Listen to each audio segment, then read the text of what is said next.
Today was Brawl Talk Day. We got a brand new Brawler coming to the game, Eve, who can float on water, which is, really, really cool. And I think that's going to make her very, very strong.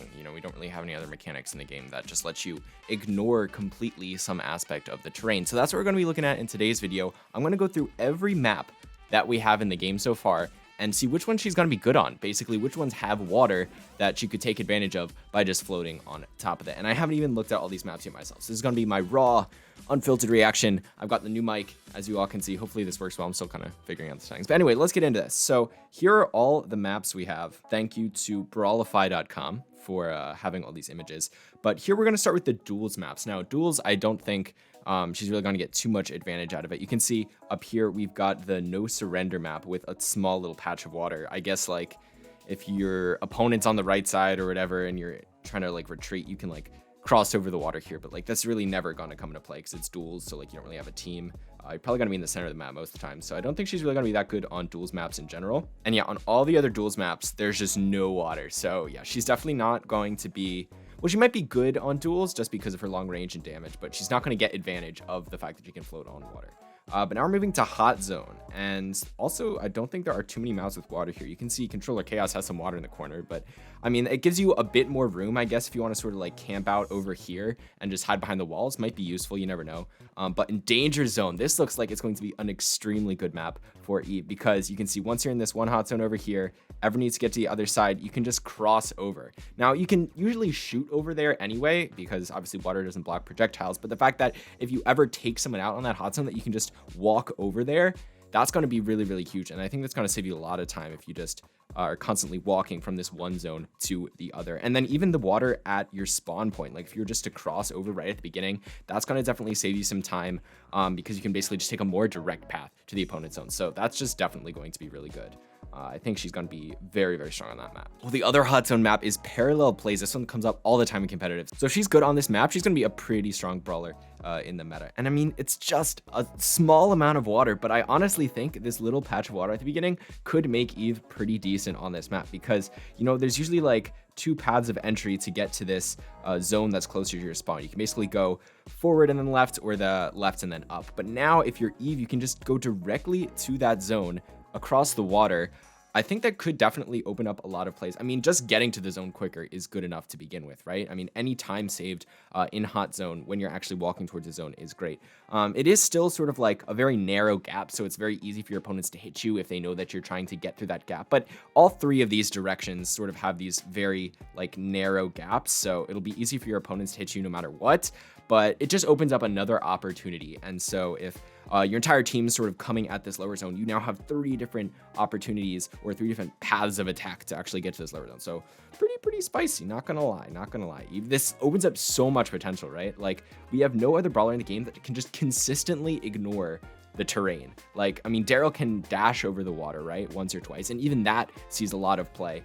But being able to do that the entire game is huge. Now in Knockout, a lot of these top maps do have water, so I'm interested to see if maybe Eve will be decent on those Knockout maps, which is definitely gonna help her deal with like a lot of those long range brawlers that she may see. On Deep End, she can just completely ignore the spikes and cross over to the other side like that. That's gonna be huge for sure, even though generally the Knockout games are very slow. You just sort of like tap your opponent's brawler from the other side of the field. So I don't know if she'll ever need to cross the water, but if she does, I mean, it's a huge patch of water and a huge obstacle that she can just completely ignore, which is solid. In Goldarm Gulch, I mean, this is basically just a completely open area that she now has access to freely, which is going to be pretty good in terms of being able to dodge things. She's going to have a lot more room to work with. So that way there's not all these like really small channels of area. She now just has this entire area to run around it. So that's going to be really, really good.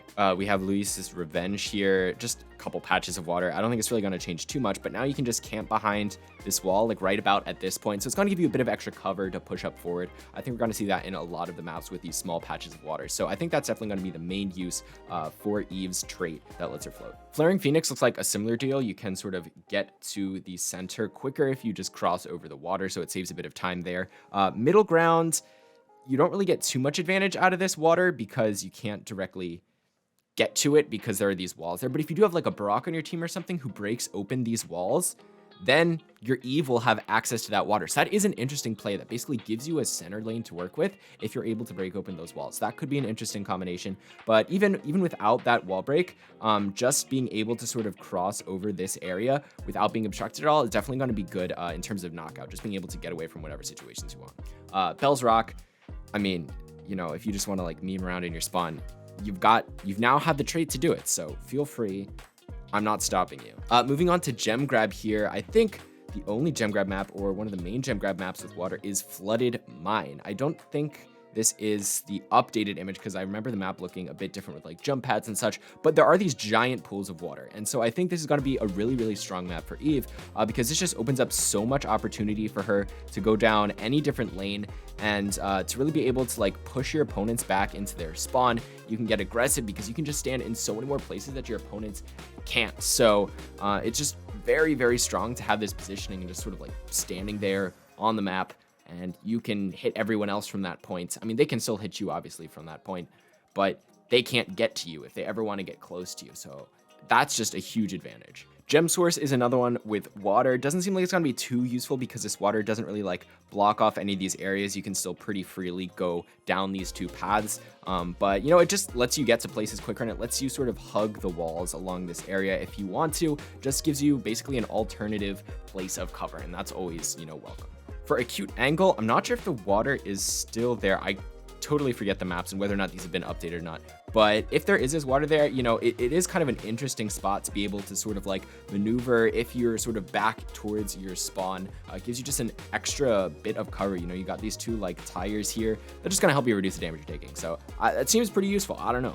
Just my opinion. On to solo Showdown, the best part of this video. I'm sure what a lot of you have been waiting for, because Showdown is filled with water maps. You can see even Double Trouble over here. So many patches of water that you can just sort of like cross over easily like that, and your opponents can't. And that's just going to be really, really good. You can run away from so many more situations because now you can just ignore the water completely. That's going to be huge. Dried Up River, I actually haven't seen this map in a long time. So this seems like a very, very good map because you can just go down this entire area. You can even just camp in this upper area, which is going to be super funny. On like map maker maps and stuff, which is like all water. I love that with Eve, you can just literally go anywhere on the map. That's going to be the funnest thing to do. I can't wait until she comes out because just memeing on the map maker is going to be so funny. But Acid Lakes, you can see there's so much movement that you have afforded to you.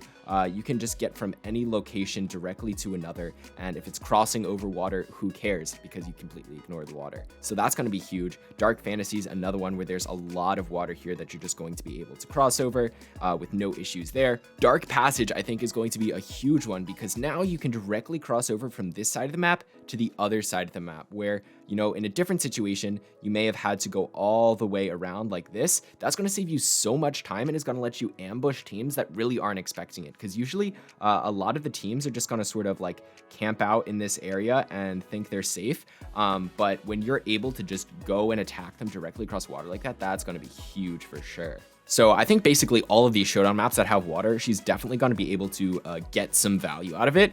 And so I think she's definitely going to be the strongest on those maps. Skull Creek, another one. This small patch of water, but even just being able to cross that is huge. I know so many times you get stuck up like on the front of this water, and there's sort of nothing you can do because your opponents are just going to hit every shot since you can't really juke up and down since it's so small. But when you can get on top of the water, you have so much more freedom of movement. That's just the name of the game with Eve, is all about the freedom of the movement with the water. So that's going to be huge. And I think in Duo Showdown, a lot of the same maps, we're just going to have the same stories where it's so much more freedom of movement. I mean, you can only have one Eve on a duo team unless it's like rigged matchmaking or whatever, but same story is going to happen in Duo Showdown. Now we're getting into Heist. A lot of these are competitive maps that we will be seeing. So Eve can definitely impact the competitive scene on some of these maps. In particular, Bridge Too Far, I think, is a huge heist map where she's going to be insane because not only does she have just the range to deal with people from across the lane, but she can have this entire area here to move freely. There's only these like small obstacles in her way.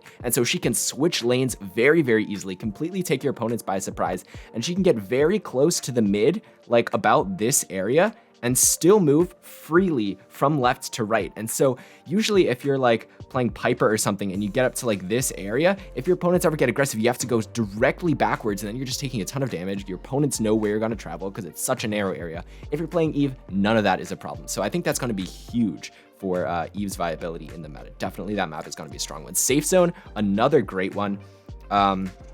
Usually it's pretty restrictive with the lanes on this map. You have these walls over here on the right side, and this water just blocks off so much. With Eve, literally, you don't care. Just go straight over it. That's going to be super, super good. Moving on to Bounty and Layer Cake, there's a bit of water. I don't think it's going to mean too much, though, because it's really just directly on the edges. So I don't think you're going to be able to get too much value out of it. Shooting Star, though, I definitely think we could see Eve being pretty solid. I'll talk about her super in like a different video, but I think her super could be pretty strong on modes like Bounty. But with Eve here, you get this whole area all to yourself, and you can just camp behind those 4 walls completely for free. And it's going to help so much with dodging shots because you have so much more room to run around in. So if there are like tick shots covering all of this area, you're going to be able to dodge them so much easier. Moving on to Brawl Ball. Unfortunately, there's no water. There's no water in any of these maps. Yeah, there's just no water. So, I mean, Eve could still be decent. You know, it all depends on like how good her damage is over time, how much her DPS is, which I'll go into in future videos. Make sure you're subscribed if you want to see the more in-depth analysis of that. But generally, I don't think she's going to be as good in Brawl Ball just because she can never take advantage of the water. Now, on to Siege, which unfortunately is essentially being removed from the game. They're turning it into a temporary game mode, I think, which is very sad because Siege is such a great game mode, and I'm really going to miss it.